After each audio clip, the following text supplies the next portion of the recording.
बजरंग बली की कथा सुनाते हैं, पावन कथा सुनाते हैं। भाई भरत समान जिन्हें श्री राम बुलाते हैं, हम कथा सुनाते हैं। हम अंजनी सुत बजरंग बली की कथा सुनाते हैं, पावन कथा सुनाते हैं। भाई भरत समान जिन्हें श्री राम बुलाते हैं, हम कथा सुनाते हैं।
बस जिसमें आए हवा, हुआ है क्या फिर इससे आगे तुम्हें बताते हैं, पावन कथा सुनाते हैं। भाई भरत समान जिन्हें श्री राम बुलाते हैं, हम कथा सुनाते हैं।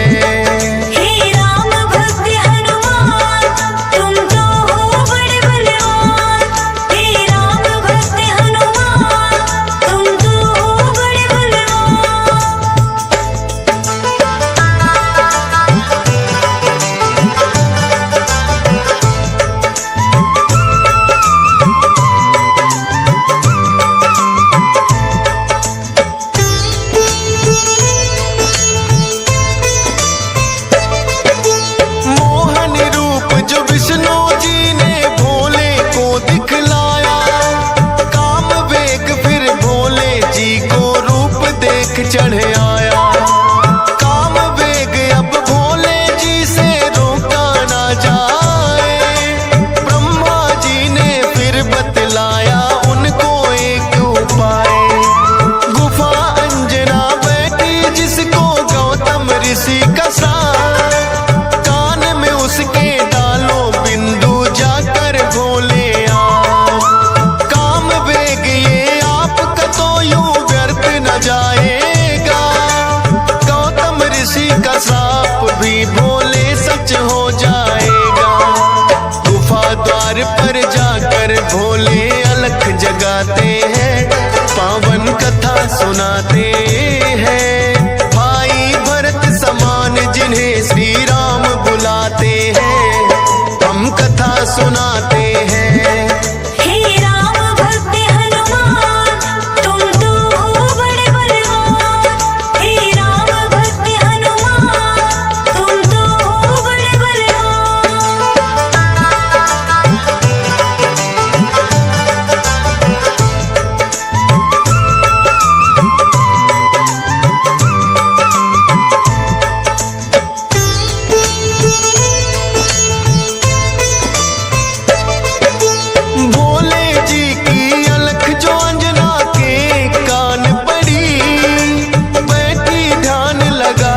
थी वो सुनकर हुई खड़ी, बोली अंजना जोगी मुझको बाहर ना आना, भंग करना है श्राप ऋषि का मैंने है ठाना। कहने लगे भोले है देवी हमें लगी है प्यास, पानी पीने से पहले तुम्हें मंत्र देंगे खास। अपने कान को इस छिद्र के पास मिलाओ तुम, बिना दक्षिणा किसी का पानी ना पीते हैं हम।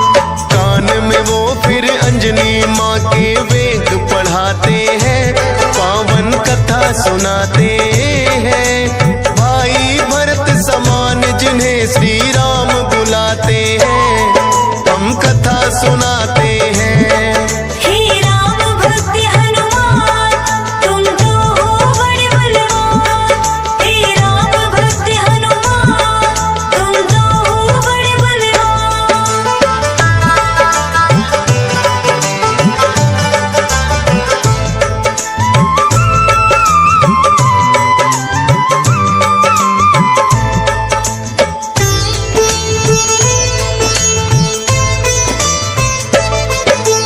बोली अंजनी है जोगी, ये क्या है तुमने किया?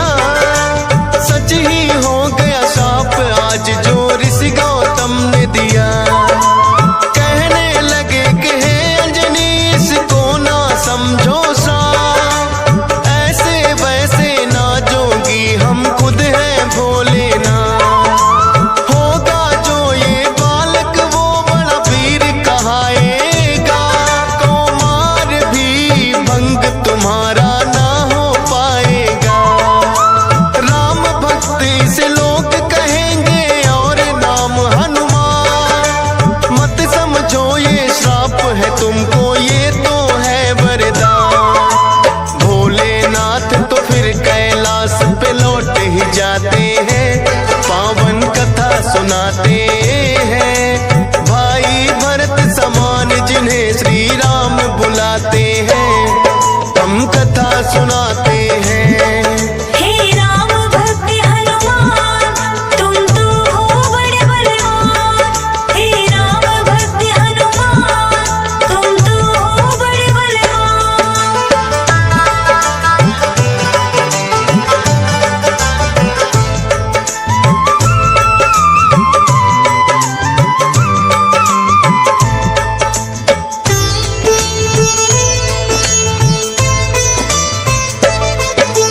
पवन के जरिए कान से होकर ये है गर्भ में आए, इसीलिए तो बजरंगी है पवन पुत्र कहलाए। किंतु गर्भ में पड़ गई इनको वानर की छाया, इसीलिए तो वानर जैसा रूप इन्होंने बनाया। बचपन से ही हुए हैं ये तो बड़े वीर बलवान, भोले जी ने जैसा कहा था रखा नाम हनुमान। देख के एक दिन आसमान में लटक रहा फलदार, उड़कर पहुंच गए बजरंगी ऐसा किया कमाल। समझ के फल वो सूर्य देव को निगल ही जाते हैं, पावन कथा सुनाते हैं। भाई भरत समान जिन्हें श्री राम बुलाते हैं, हम कथा सुनाते हैं। हे राम भक्त हनुमान, तुम तो हो बड़े बलवान। हे राम भक्त हनुमान, तुम तो हो बड़े बलवान।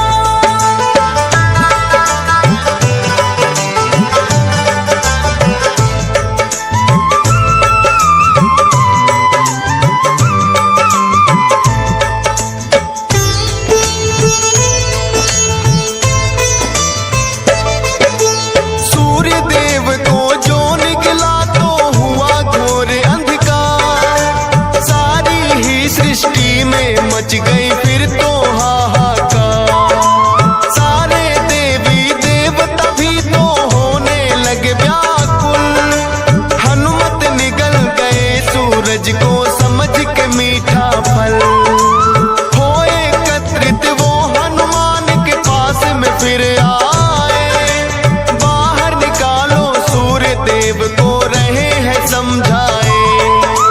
जिद्दी बालक की तरह ना मान रहे हनुमान, क्रोध में भरकर इंद्र देव ने वज्र लिया है तान। वज्र प्रहार से हनुमान मूर्छित हो जाते हैं, पावन कथा सुनाते हैं। भाई भरत समान जिन्हें श्री राम बुलाते हैं, हम कथा सुनाते हैं। हे राम भक्त हनुमान, तुम तो हो बड़े बलवान।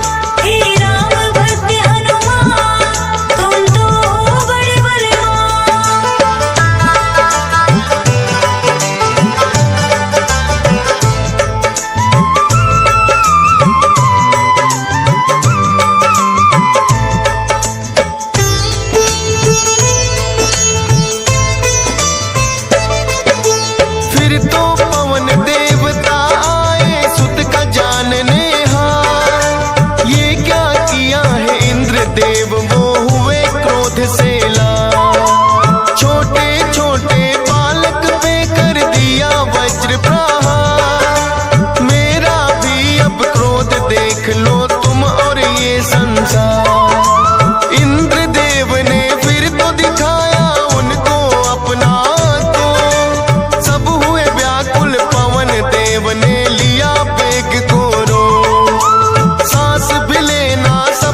हैं ब्रह्मा जी बनाते हैं, पावन कथा सुनाते हैं। भाई भरत समान जिन्हें श्री राम बुलाते हैं, हम कथा सुनाते हैं। हे राम भक्त हनुमान तुम तो हो बड़े बलवान। हे राम भक्त हनुमान तुम तो हो बड़े बलवान।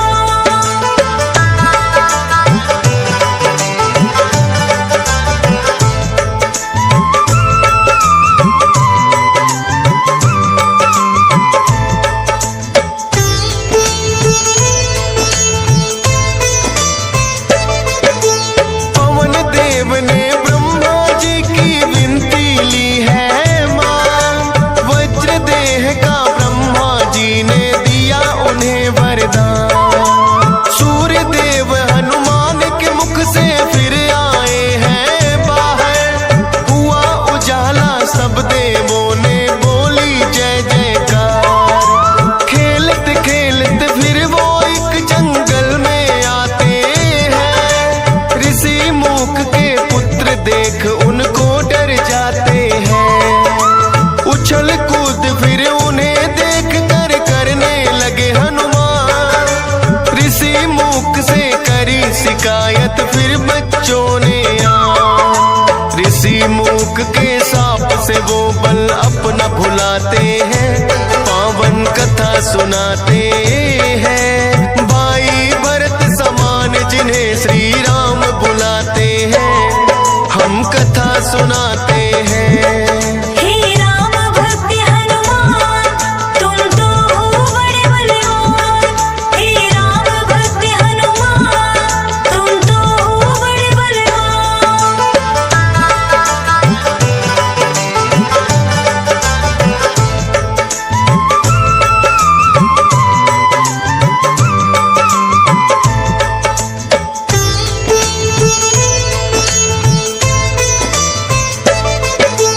किष्किंधा पर्वत पर फिर तो हनुमान आए, वानर राज सुग्रीव ने सेना में लिया मिलाए।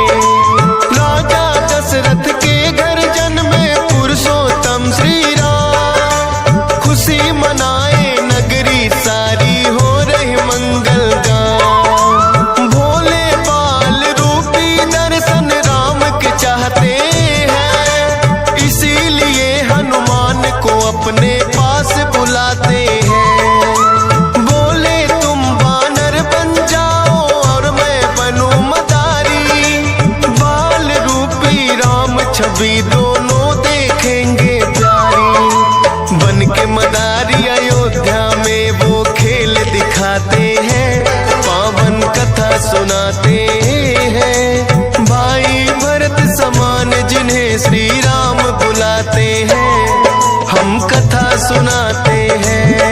हे राम भक्त हनुमान तुम तो हो बड़े बलवान। हे राम भक्त हनुमान तुम तो हो बड़े बलवान।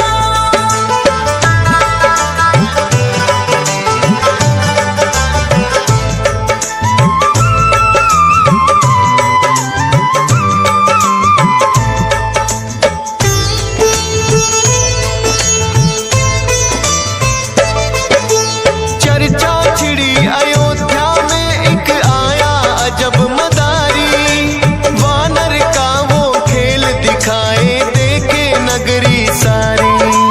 पुरुषोत्तम श्री राम खेल को देखना चाहते हैं, राजा दशरथ फिर उनको महलों में बुलाते हैं।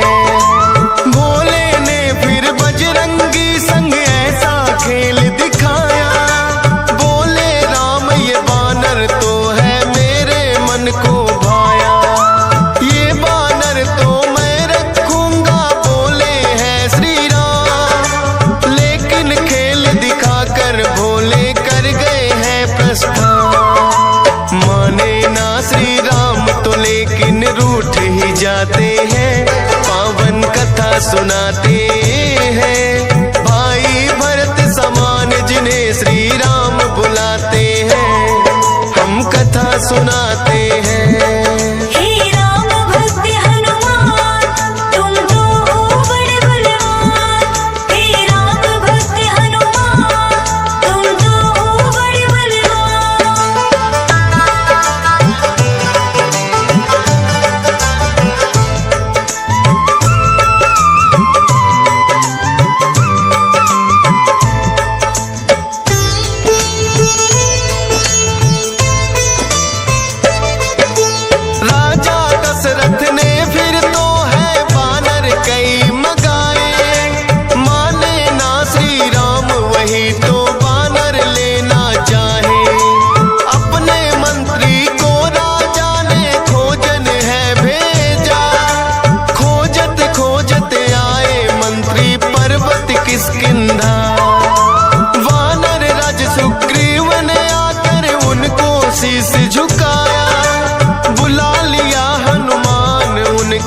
संग में अयोध्या पठाया। भक्त और भगवान का फिर तो ऐसा मिलन हुआ। फिर बोले श्री राम हम ये लीला रहे दिखा। अब तुम जाओ हनुमान हम वनवास को आते हैं, पावन कथा सुनाते हैं। भाई भरत समान जिन्हें श्री राम बुलाते हैं, हम कथा सुनाते हैं। हे राम भक्त हनुमान तुम तो हो बड़े बलवान। हे राम भक्त हनुमान तुम तो हो बड़े बलवान।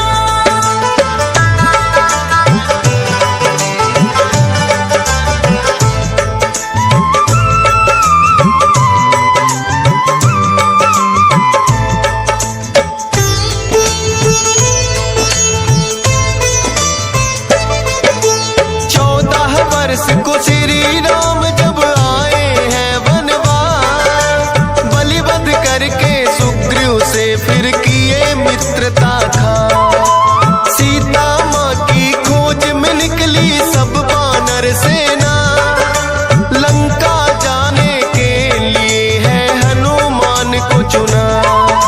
श्री राम की आज्ञा लेकर ऐसी भरी उड़ारी,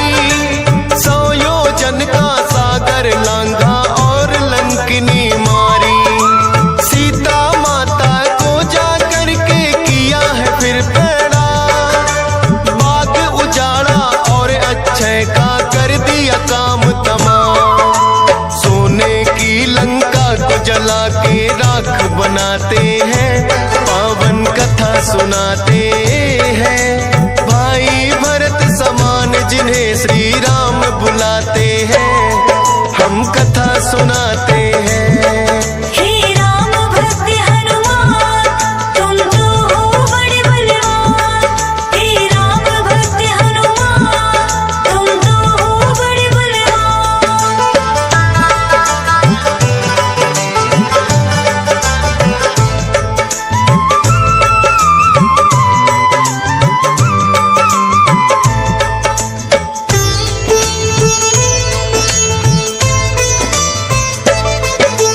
बना के सेतु फिर कर दी है लंका नगरी चढ़ाई।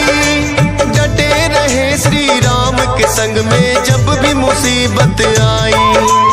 अपनी गदा से जाने कितने दानव मारे हैं, श्री राम के बोल रहे मुख से जयकारे हैं। लखन लाल और मेघनाथ में युद्ध हुआ भारी। मेघनाथ ने जब लक्ष्मण को शक्ति थी मारी, सूर्योदय से पहले जाकर संजीवन लाए। भरत समान राम प्रभु ने भाई बतलाए। राम प्रभु तुम्हें खुश हो करके गले लगाते हैं, पावन कथा सुनाते हैं। भाई भरत समान जिन्हें श्री राम बुलाते हैं, हम कथा सुनाते हैं। हे राम भक्त हनुमान तुम तो हो बड़े बलवान। हे राम भक्त हनुमान तुम तो हो बड़े बलवान।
दरस कराते हैं, पावन कथा सुनाते हैं। भाई भरत समान जिन्हें सिया राम बुलाते हैं, हम कथा सुनाते हैं।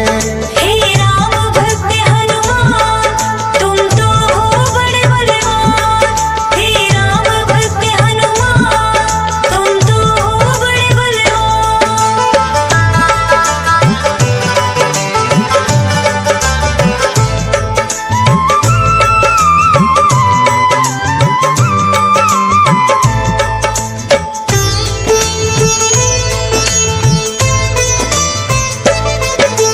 वीरों के हैं वीर ये अपने महावीर हनुमान। राम भक्त हैं बड़े निराले, गुण और बल की खान। श्री राम की आज्ञा का सदा पालन है करते, भूत प्रेत और दुर्जन दुष्ट भी नाम से ही डरते।